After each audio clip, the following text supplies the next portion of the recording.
10 grocery store habits from the 70s and 80s that would confuse kids today. If you shopped the groceries before the 1990s, you did things every single week that would completely confuse a kid today. Not because anyone was old-fashioned, it was simply a totally different system. And looking back now, some of it sounds almost impossible to believe actually worked. Number 1. You paid with an actual paper check, written out by hand at the register, while an entire line of people waited patiently behind you, without a single complaint. Number 2.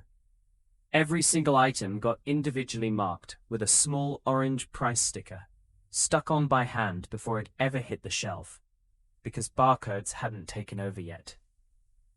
Number 3. Your mum kept a small paper coupon envelope in her purse, clipped carefully from the Sunday newspaper, organized by hand, no app required whatsoever. And that's just the beginning. Stick around, because number 7 completely changes how people think grocery shopping used to work. Number 4. Bag boys existed. An actual employee whose entire job was packing your groceries and carrying them out to your car every single time, without ever being asked. Number 5. The butcher counter had a real butcher standing behind glass, cutting meat to order, right in front of you, calling out ticket numbers while customers waited their turn. Number 6. Trading stamps. Green stamps, collected in little books with every purchase, saved for months, eventually traded in for actual household items at a special redemption store. Number 7. There was no self-checkout anywhere. Every single transaction required an actual cashier, punching in prices by hand on a mechanical register that clicked with every single number. Number 8. Milk, eggs, and bread often came from completely separate specialty stores, not one giant supermarket, meaning grocery shopping sometimes meant multiple stops in a single afternoon. Number 9.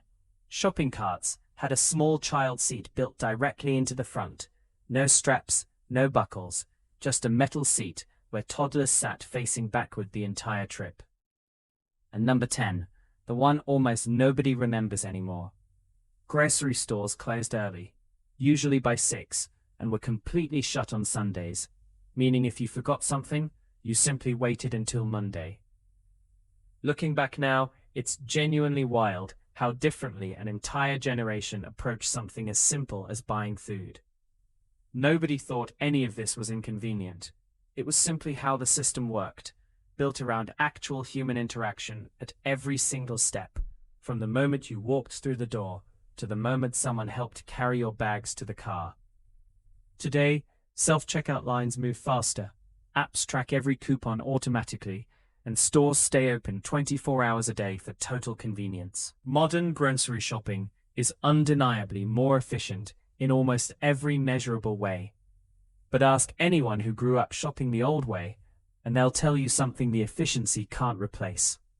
The butcher who remembered your family's order, the bag boy who carried your groceries and asked about your day, an entire trip built around small human moments that simply don't exist inside a self-checkout line. If you experienced even half of this list, you already know exactly which memory just brought back the smell of that store. Which one did your family do every single week? Because if you remember any of these, you grew up shopping in a world that genuinely doesn't exist anymore.